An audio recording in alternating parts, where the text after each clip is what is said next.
It was a creed written into the founding documents that declared the destiny of a nation. Yes, we can.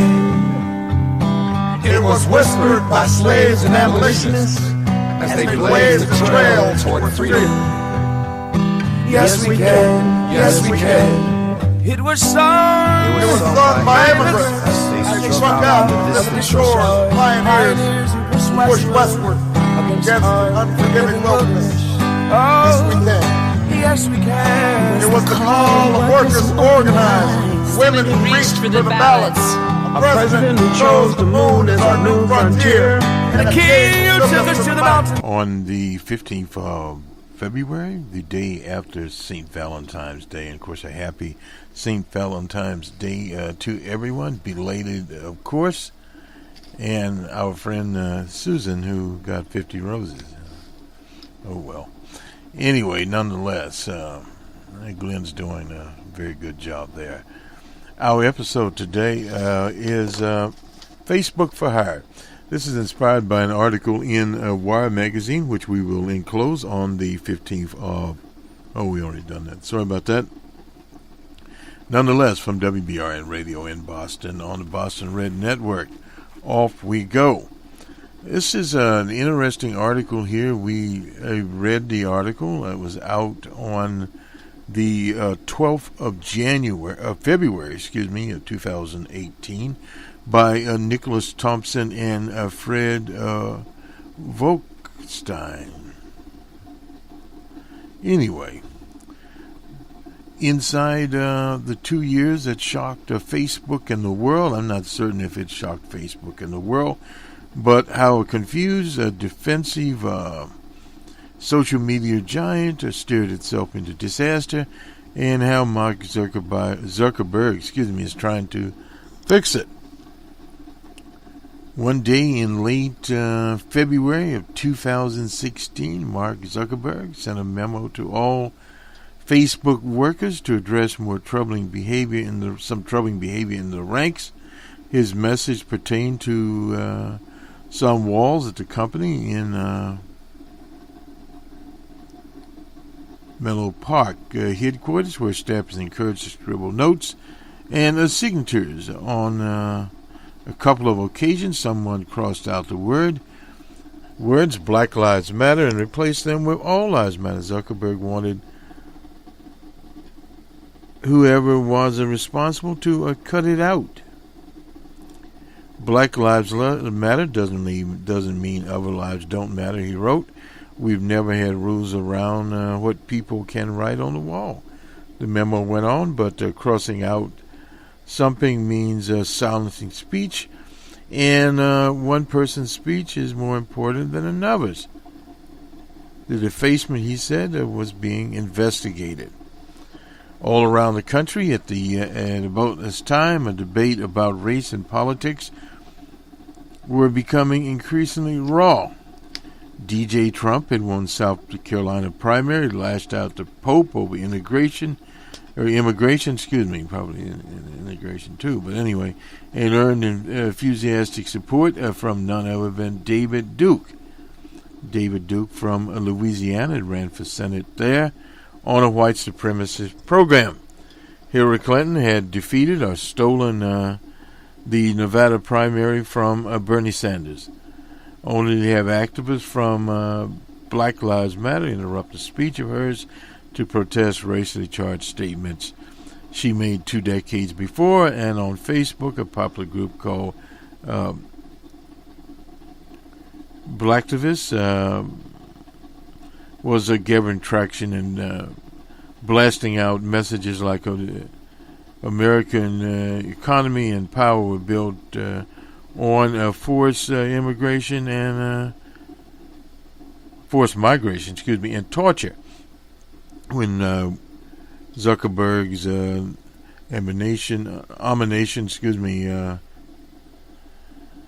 circulated, a young contract employee named Benjamin Fiernan decided it might be newsworthy. He took a screenshot on his personal laptop and sent the image to a friend. Mike Nunez, who worked at a tech site named Gizmo. Nunez promptly published a brief story about Zuckerberg's memo. Weeks later, Fernan came across something else he thought Nunez might like to publish in another internal communication. Facebook invited its workers to submit potential questions to Zuckerberg in an all-hands-on meeting. One of the most voted questions was, what responsibility does Facebook have to help prevent President Trump in 2017? Fernan took another screenshot, and this time with his phone. Fernan, a recent graduate of Columbia Journalism School, worked in Facebook's New York office on something called Trending Topics. And we look at trending topics on Facebook. Now, this is very long. We're not going to read all of this, but this is just a setup. The feed was generated by an algorithm, but moderated by a team of about 25 people with backgrounds in journalism. So, in other words, what they were trying to do was involve people that were, quote-unquote, trained in the principles of journalism. And, of course, now in the principles of mass media, because journalism departments more and more tailor their courses to mass media. Yes, they still teach some points of journalism, such as writing, etc., the stories there, editing media products, that sort of thing. But it's the courses are oriented towards the media and what the media is, studies in the media. We've taken some journalism courses lately, or media courses actually, and have been looking at this. Not been taking any journalism courses. The old proverbial 3 R's at university. At one university, I believe I took a journalism course. I started out a journalism course in the 3 R's, how to do the who, what, and why, whatever it is, the pyramid. Anyway, nonetheless, if the word Trump was trending, as often as was, they use the news judgment to identify what bits of news about the candidate was the most important. So, in other words, that is a value judgment. It's subjective. And if the Onion or a hoax site published a spook but went virtual, they had to keep that one. If something like mass shootings happened, then Facebook's algorithm was slow to pick it up. They would inject the story about it into the feed. In other words, if it bleeds, if it bleeds, it's news. That's an old maxim there. In other words, if it bleeds, it runs first. Such as a recent story out of Florida. And our condolences to the 17 people murdered there in an act of domestic terrorism. Now that is again the semantics there and how the semantics are actually going. We need to always look at that particular situation. Anyway, if it bleeds, it leads. So Facebook itself, and back to our topic here, Facebook for hire. Facebook is a capitalist enterprise, and it's very important to understand that it is a capitalist enterprise, a for-profit enterprise, driven by what? Ad dollars, profit optimization. Now, the unfortunate thing for Facebook, since it is a for-hire page and the trending itself brings people to Facebook, Facebook's a very interesting situation. It is a situation where millions and millions of people are there. They are talking with their colleagues, friends, family, etc. In other words, on quote-unquote a personal level. But at what level does it go to a collective level? In other words, we have groups out there for virtually anything you want to think of. People are forming groups. So one would ask, well, what's the purpose of the group? Why was it formed? Who were the people behind it? It was sort of interesting. We had a a group for Blog Talk Radio that was supposedly started by one person, but in fact it was a front group for the management at Blog Talk Radio. Now, they did not censor people. People could put their opinions there of Blog Talk, etc., out there, but the group then disappeared. Period. Now, I was critical of Blog Talk also, but just one example. There were numerous Bernie groups out there, all kinds of groups, you name it, they were there. And part of the problem was you had to scrutinize the group and many times look at some of the postings to see exactly what the situation was. Was it a group that represented Bernie Sanders? That's good. We use that judgment there. Or was it some group that was promoting something else? Back to the article here, prides itself on being a place where people love to work. But Fianon and his team weren't the happiest lot. They were contract workers. What that basically means is they were employed by some company called BC Forward. And every day was full of a little reminder that they weren't really part of Facebook. Now, you'd ask yourself a question. If these people were supposedly taking care of journalists, taking care of the trending part, why were they not part of Facebook? That tells you the story right there where Facebook was in the scheme of things. Plus, the young journalists knew their jobs were doomed from the start. Tech companies, for the most part, prefer to have as little as possible done by humans, no doubt about that, because it's often said they don't scale. You can't hire 1 billion of them and prove meddlesome in ways that the algorithm does not. They need bathroom breaks, health insurance, and the most annoying of them sometimes talk to the press. Eventually, everyone assumed Facebook's algorithm would be good enough to run the whole project. And for the people on Fianon's team who served partly to train the algorithms, would be expendable. Day after Fianon took his second shot was on a Friday. When he woke up after sleeping in, he noticed that he had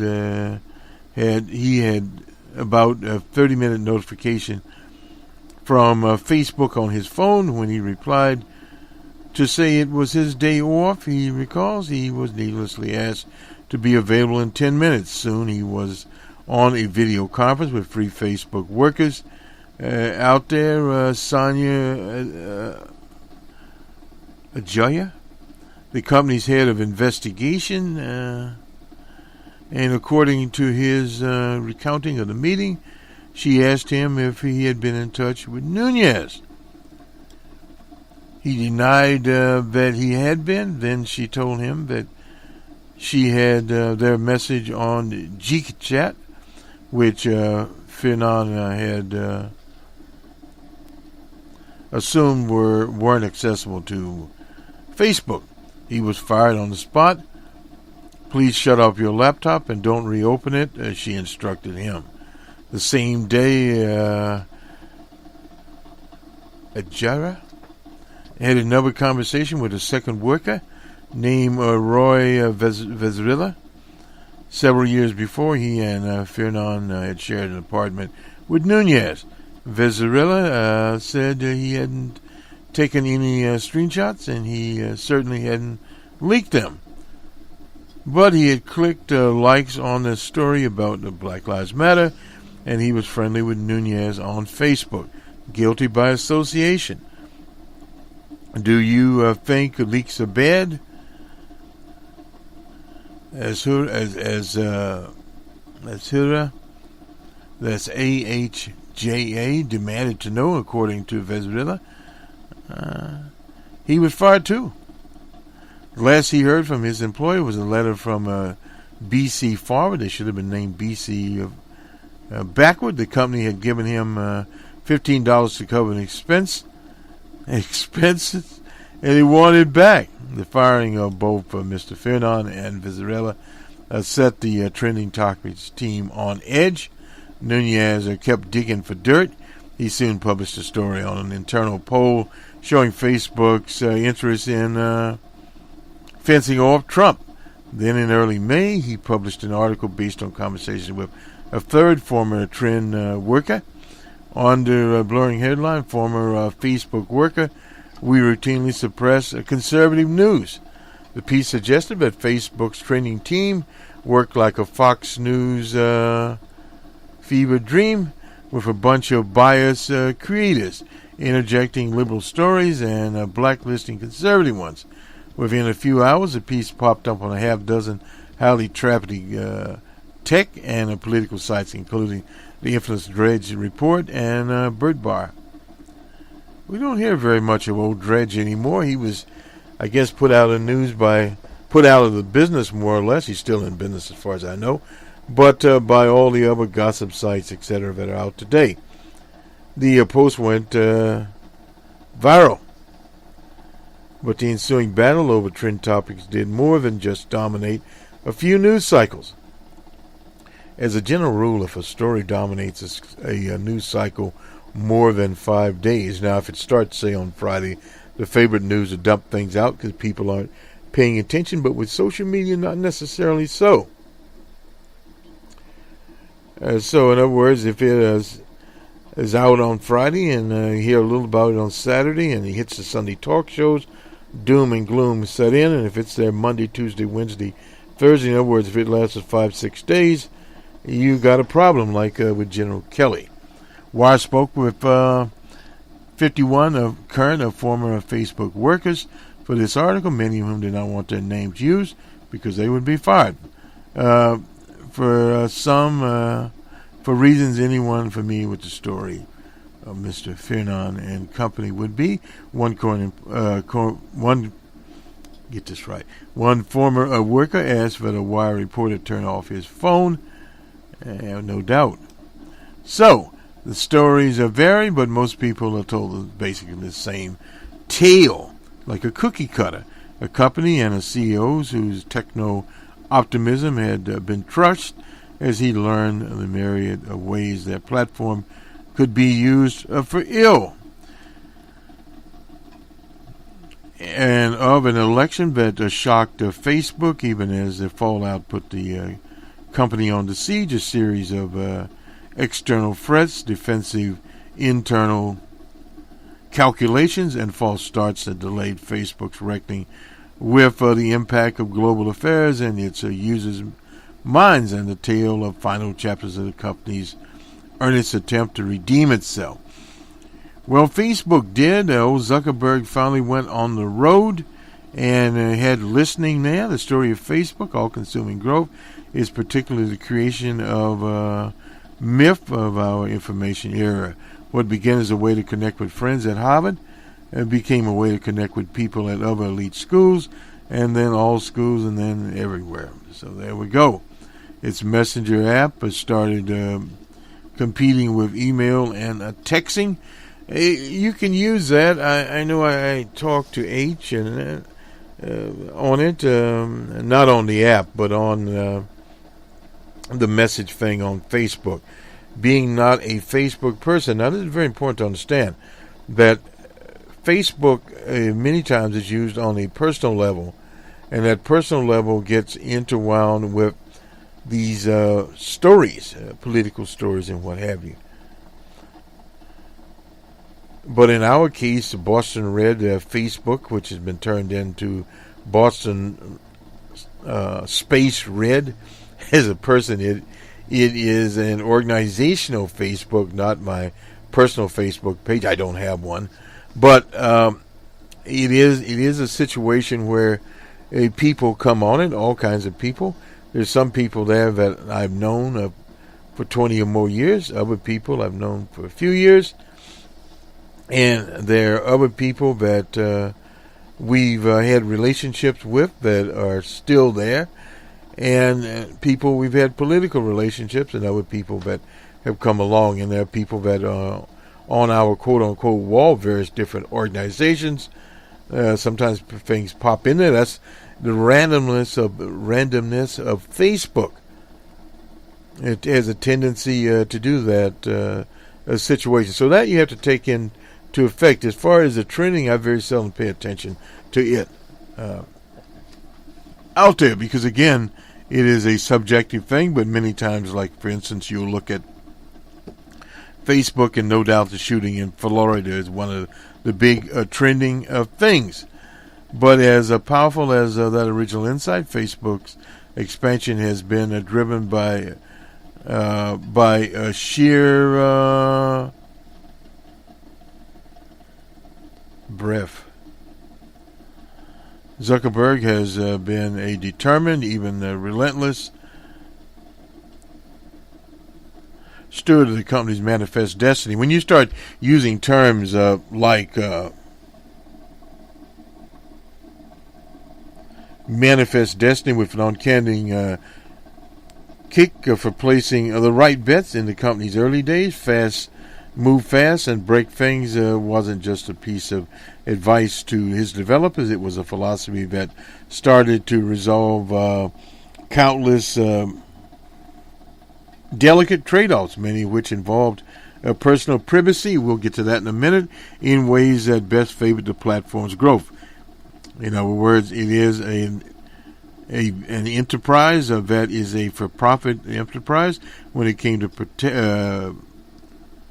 competitors, Zuckerberg has been relentless in either acquiring them or shrinking any challenges that seem to have the wind at their back. In fact, many of us worked on an open source, and evidently, as I understand, some work is still to be done on an open source of Facebook, which would be the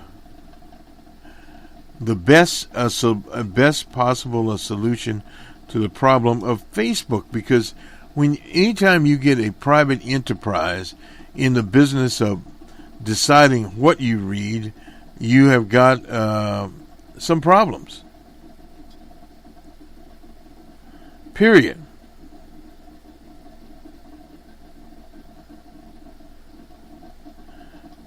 So when you start this out, yes, you do have problems, and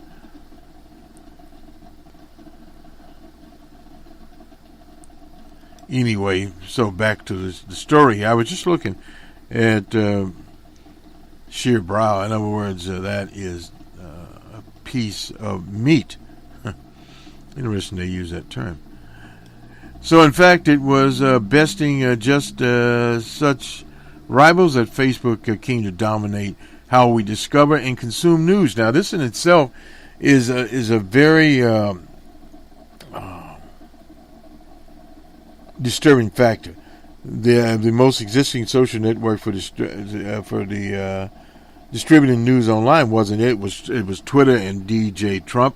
Twitter King Booker out of Newark popularized it. It's 140 characters there. What happens on Twitter many times, not so much messages, you get sites of information. We Twitter articles all the time. By passing them out, started on Twitter, like Twitter, try to get as much involvement. Unfortunately, not as much over there. But Facebook is a different situation. It launched something called Instant Articles, offering publishers a chance to publish directly on the platform. Posts would load faster and look sharper if they agreed, but publishers would give an element of control. Well, publishers appear there, and now their logos are on Facebook also. So that is one of the things that has happened there.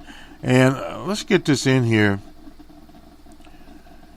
But if anyone inside Facebook is unconvinced by religion, there's also a section 230 of the 1996 Communication Decency Act to recommend the idea. This is a section of U.S. law that shelters internet intermediaries from liability for content their users post. If Facebook was to start creating, editing content on its platform, it would lose that immunity. So it's hard to imagine why it could exit it. We're liable for so many billions of pieces of information. Can't edit it, so I have to put the posts up there. But they do, in fact, censor it. That means that all news stories look roughly the same to each other, whether they were investigations in the Post, gossip in the New York, the Washington Post, New York Post, flat out lies in the Denver Guardian, entire bogus newspaper, never heard of it. But that is the era of fake news. And the era of fake news is a very interesting situation. That Trending Topics was building up speed. Somebody named Roger Namis, I suppose I pronounced his name, became one of Facebook, the first insider to notice strange things happening on the platform. Two critical decisions that they did. Zuckerberg to turn down Yahoo's $1 billion offer to acquire Facebook. That was in 2006. To hire a Google executive named Shirley Sandberg in 2008 to help find a business model.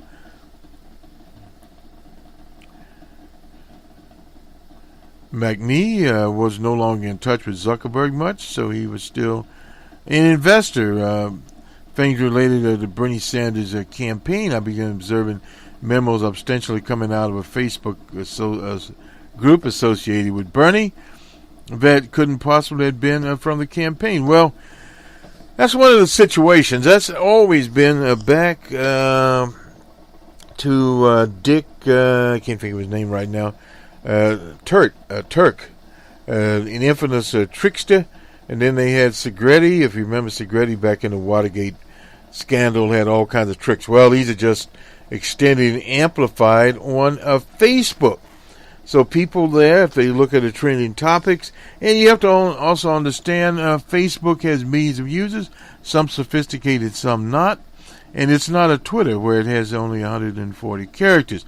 They actually have groups there, period. They show an interaction here between John Thune. He's a senator from South Dakota that followed a publication. Thune chairs the Senate Commerce Committee, which oversees the Federal Communications Agency, but especially active in investigating Facebook. Facebook decided that it had to extend an olive branch. They invited, a group of 17 prominent Republicans to Menlo Park. It included TV hosts, radio stars, think tanks, advisors to the Trump campaign. I guess they wined them, dined them, and whatever else they did to them. The guests did indeed fight. And anyway, that's neither here nor there. Glenn Beck, one of the invitees, wrote an essay about the meeting, praising Zuckerberg. I asked him if Facebook now or in the future would be an open platform for sharing all ideas or creative content. Beck wrote, without hesitation, with clarity and boldness. Mark said, there's only one Facebook, one path forward. We're an open platform. So in other words, the lunatics can come forward if they want. So the news feed, would it be modified to better deal with some of the complex issues facing the product? In June, Facebook announced a modest change. The algorithm would revise to favor posts from friends and family. This is when we started out here. At the same time, Adam Morsi, Facebook's new feed boss, posted a manifesto entitled "Building a Better News Feed for You." People inside Facebook spoke of it as a document roughly resembling the Mega Carta. Gotta be kidding me. Anyway, the most important consequences of the trending topic controversy, according to a dozen former workers and current ones, Facebook has become weary of anything that might look like snuffing conservative news. Well, the conservatives went out. In fact, this is part of the campaign by the reactionaries, alt-right, white supremacists, to show up at campuses like Berkeley on their free speech type operation. There's nothing free about that. Those characters are in the business of censorship. But it's the way that things are framed, as Professor Reich says, And the right wing that has been selling soap and various other dubious new and improved products forever understand how to do this. So Facebook filed that News Corp was threatening to push for a government investigation. Well, Murdoch interwound with various right-wing operations, no doubt could have done that. Facebook being a commercial enterprise and making millions and billions of dollars, decided it would go there. Wire in the 90s, one of his jobs was to help the company think of how publishers could make money on the platform. Now, this is, let's see. Andrew Anker is a product manager at Facebook in 2015. That seems like 100 years ago, but he was there. Publishers complained, that they could make more money from stories that loaded on their own mobile web pages than on Facebook instance. They often did so, it turned out, in ways that shortchanged advertisers. By sneaking in ads that readers were unlikely to see, Facebook didn't let them get away with that. Another seemingly irreconcilable difference. Outlets like the Wall Street Journal depend on paywalls to make money, but instant articles banned paywalls. Zuckerberg disapproved of them. After all, he would often ask, how exactly do walls and tolls boosts make the world more open and more connected? Well, they don't, period. So Facebook grappled with it, and then, of course, it kind of decided to give in a bit there to it. Over the course of the summer, the team, now this is what DJ Trump's people did, turned the platform into one of its primary vehicles. Well, why is this? Because the Trump campaign had determined that the types of people that they wanted to reach were the types of people that went to Facebook and had these various conservative groups that they followed there religiously, like Fox News. Very simple to do. And whereas at Twitter, it is 140 characters, and it's kind of interesting DJ Trump uses it, but it does have more of an intellectual content than Facebook. Facebook has a collection of all sorts of things going on at once.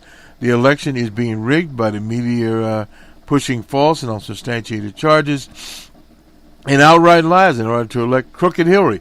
Now, that's one of the things that Trump put out there, but when in fact the media, as Trump admits, had been very friendly to him, period. And this whole idea of his reality TV series, it all boiled in there because, folded in, I should say, because of name recognition. That is one of the things that he was able to use. We have name recognition and using the Twitter feed. Why do you use Twitter feed? Because he can communicate with thousands of his followers that followed the real DJ Trump on Twitter. And Facebook was where they did the real heavy lifting as far as the fundraising, because they took lists of people that bought Trump merchandise, people that went to Trump rallies, etc., and parlayed that into hundreds of thousands of dollars.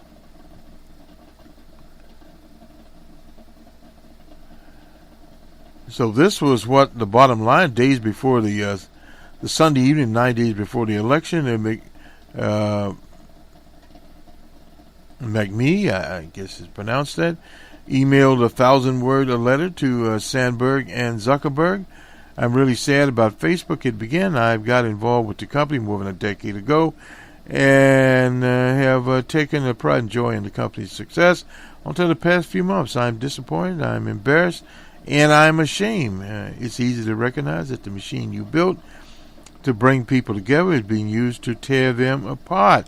And Zuckerberg's initial reaction to Trump's victory and Facebook, well, here's part of the problem. Facebook, for many people that hang around there, take the articles cited in the trend thing or on there as factual items. In a lot of Facebook, you'll see one example, a silly situation there about woman went to Walmart and some woman jumped in front of her and she was perturbed by it. It was written in base, I believe, in first person. So in other words, it was a story that this individual actually encountered. This woman was very, very rude.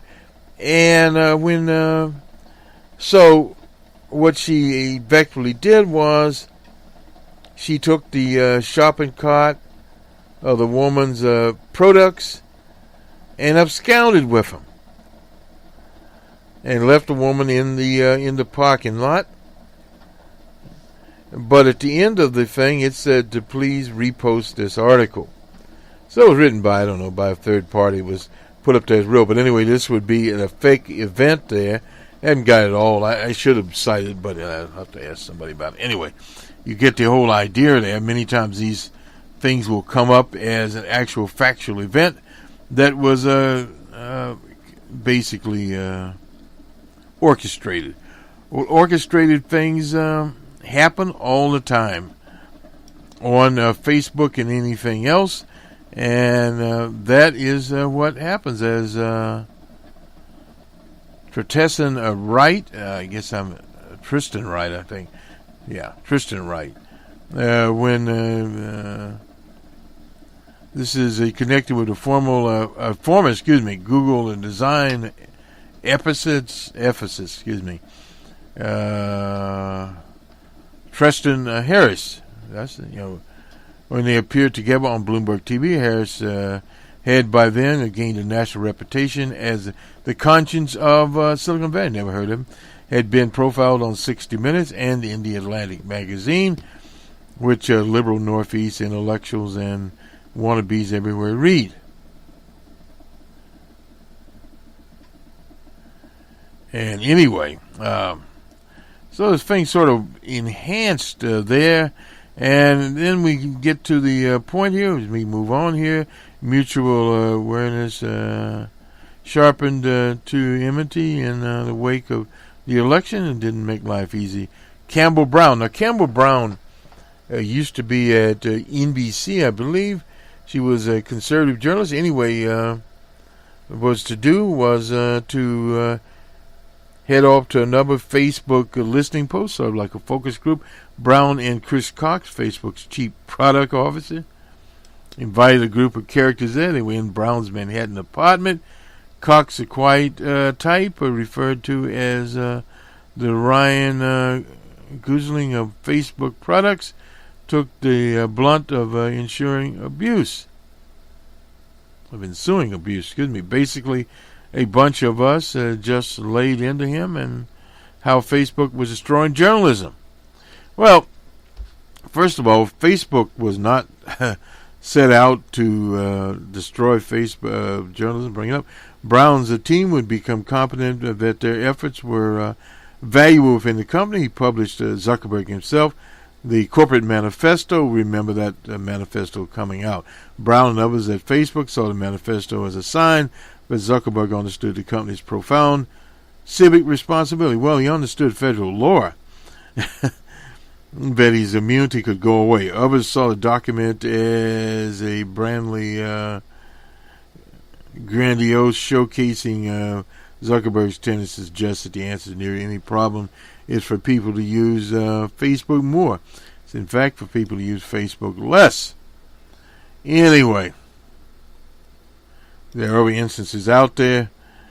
During we now circle to the summer of 2017, the company's security team began preparing a report on how Russian and other foreign intelligence operations had used the platform. As from Alex Stamos, head of the Facebook security team, and of course you got various federal agencies investigating there. Stamos' report came out. It was entitled Information Operation and Facebook. And it gave a careful step-by-step explanation of how foreign adversaries could use Facebook to manipulate people. There were a few examples and details, and there was no direct mention of the Russian Federation. 1 month later, a story in the Times suggested that Stamos' team that they might have missed something in their analysis, and the article quoted an unnamed senior intelligence officer saying that Russian operatives had bought ads on Facebook, which they were entitled to do.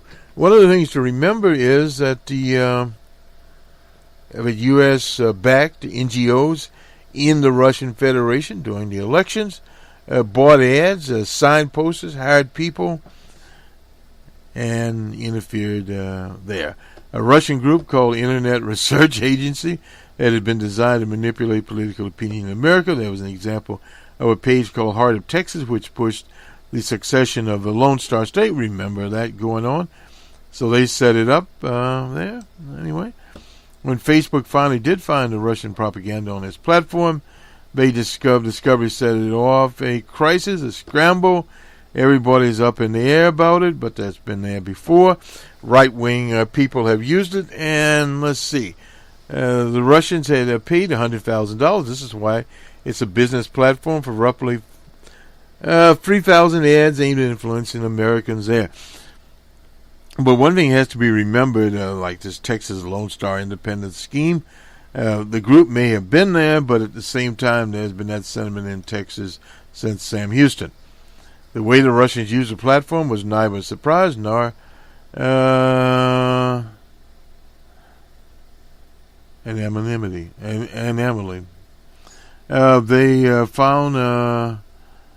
They find 100 or 1,000 people who are angry and afraid, and then they use Facebook's tools to advertise to get the people in the groups. There's no doubt about it. Some person comes up, starts a group, a front person. Many times are hired by the groups. So that is basically how it is done. So it's not really an anomaly, but anyway. So much of the story here, they mentioned various people. It's a very, very long story, but on January the 4th, 2018, Zuckerberg announced that his new personal challenges for the year to keep learning Mandarin Chinese, read 25 books, run 365 miles. We used to call those New Year resolutions. The language wasn't in the original, and he had borrowed it from Tristan Harris again, but it was, by all accounts, many people around him entirely sincere. Well, he probably was sincere. There are a lot of sincere people out there. DJ Trump, sincere. He'll tell you about it every day. Anyway, read 25 books. Well, DJ Trump's not going to read 25 books. Last book he read was his own, which he didn't write. But anyway, the announcement was hammered in the press during the rollout. Let's get, where's Morsi here? Morsi. Anyway, was explained that Facebook would downgrade stories shared by business celebrities and published in proprietary stories by friends and family. Like the story of Susan's 50 Roses, I suppose. Facebook had essentially told the media to kiss off. Franklin Foyer wrote in The Atlantic, Facebook will be back primarily in the business of making us feel terrible about the inferiority of our vacations, the relative mediocrity of our kids. I guess DJ Trump would be writing about little Trump there. Anyway, then a week after telling the world about meaningful interactions, Zuckerberg announced another change. Seemed to answer the concerns for the first time in the company history. He said a note on his to his personal Facebook page will start to boost certain publishers whose content is trustworthy, informative, and local. For the past year, Facebook's developed an algorithm to hammer publishers whose content is fake. They don't get rid of all of them there. But who is trustworthy? Well, they put the New York Times stock shot up, and so did News Corp. I suppose they are trustworthy. Not to mean that the Times is writing false stories or the Wall Street Journal, but the whole problem is there's a spin on everything. Period.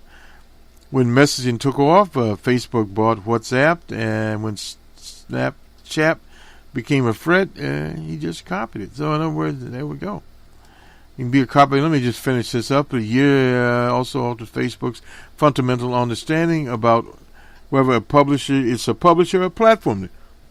The company has always answered that. Definitely, it's a platform for regulators and financial and emotional issues. But now, gradually, Facebook has evolved, and of course, its platform always will be. But the company realizes now that it bears some of the responsibility that a publisher does for the care of its readers and the care of quote-unquote truth. Well, you're getting the truth. What's truth? Well, we don't know. You make the world more open and connected if you're breaking it apart. There's no doubt about that. But for the world to be open and connective, you have to have literally a diverse pool of ideas and of people. And now this is what happens on Facebook. There are people there from various demographic groups, ethnic groups. There are also various language Facebooks out there. There's a Russian language Facebook.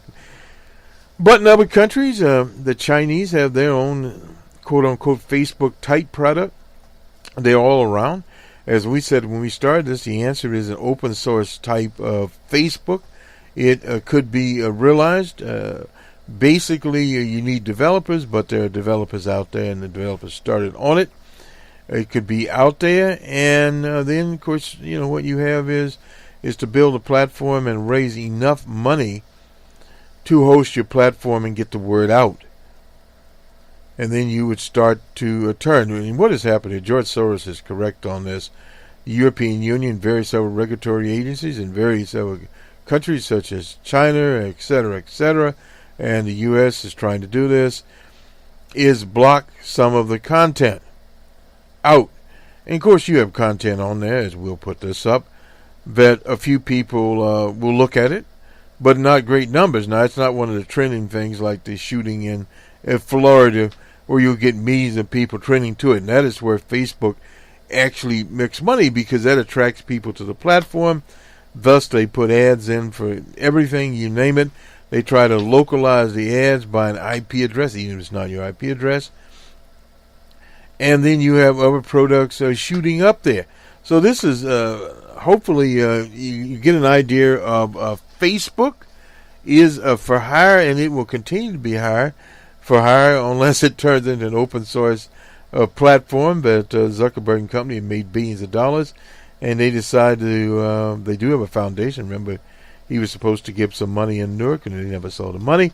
But this is kind of one of the things that you run into. In other things today, well, we have a few things going on out there. The storyline with General Kelly and Porter was his name, Porter and his romantic thing with old Hope Hicks is there.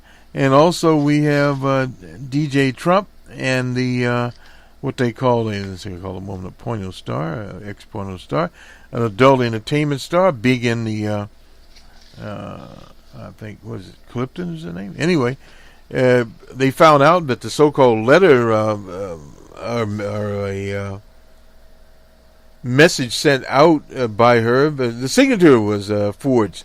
Now the lawyer said, well, I paid $130,000 myself, but that brings up other things. So in other words, this is a story that has what they call legs.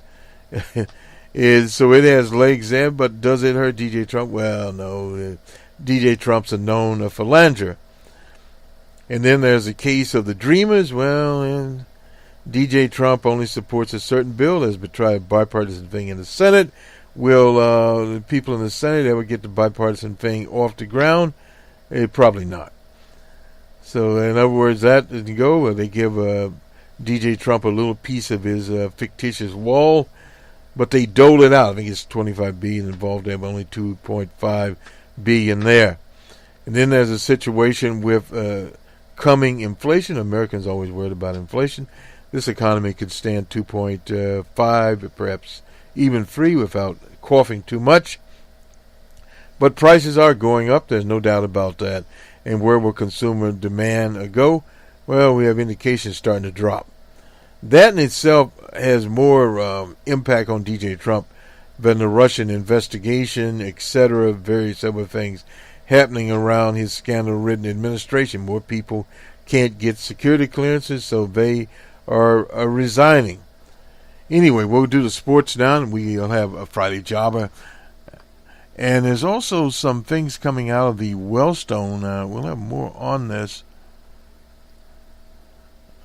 The Wellstone action dispute there over where they go. Wellstone Action, founded by Wellstone's, the late Apostle Wellstone's sons, Mark and David.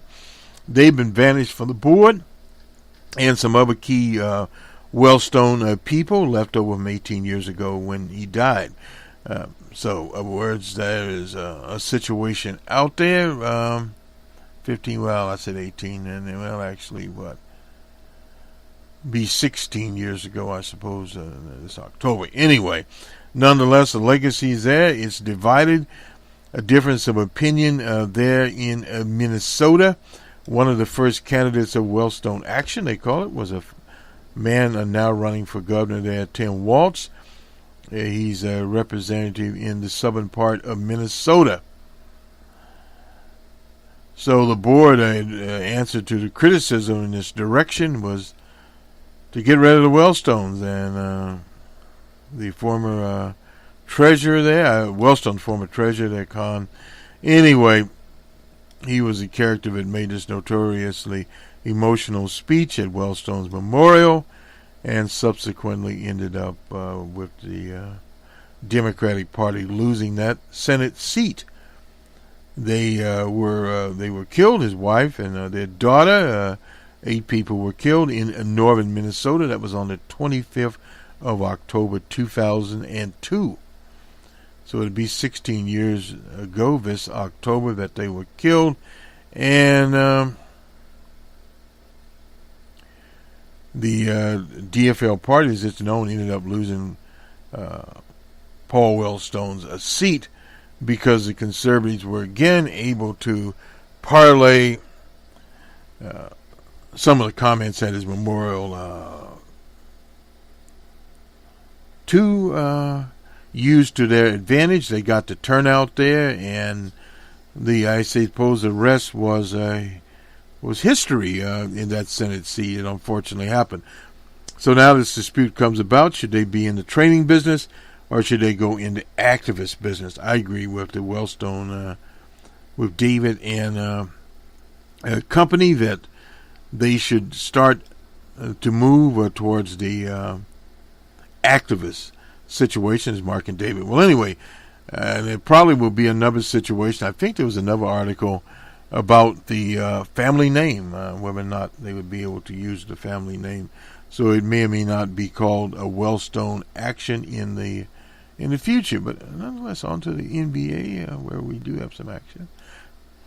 Last night, the Hawks were in the Motor City. It's the Pistons, 104-98 Pistons. Hornets were at the Magic. The Hornets 104-102 over the Magic. The Heat were in the city of Brotherly Love. 76ers 104-102, 2-point game. The Pacers were in New York. The Pacers outpaced the Nets 108-103. The Wizards were also in New York. The Wizards 118-113 over the Knickerbockers. The Clippers were in Boston. Clippers 129-119, 10-point game over the Celtics. The Raptors were in Chicago and defeated the Bulls 122-98. The Kings were in Houston. Houston 100-91 for the Kings, and the Thunder were at the Grizzlies. Thunder 121-14. The Lakers were at the Pelicans in the Big Easy. On Ash Wednesday, happy Ash Wednesday to people out there. Anyway, nonetheless, 139 for the Pelicans and 117 for the Lakers.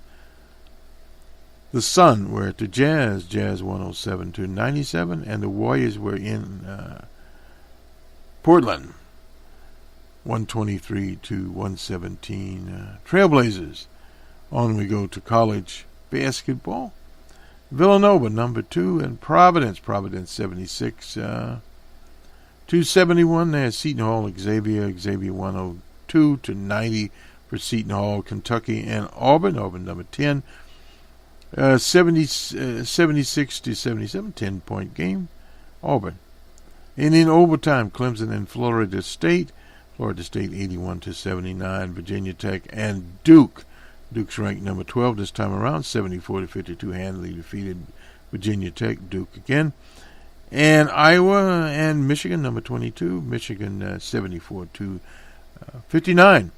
And Nevada and Boise State out west. Nevada is number 24, 77 to 72. On to hockey. Well, we can still get there. The Blue Jackets and Maple Leafs. 6-3 was the final there.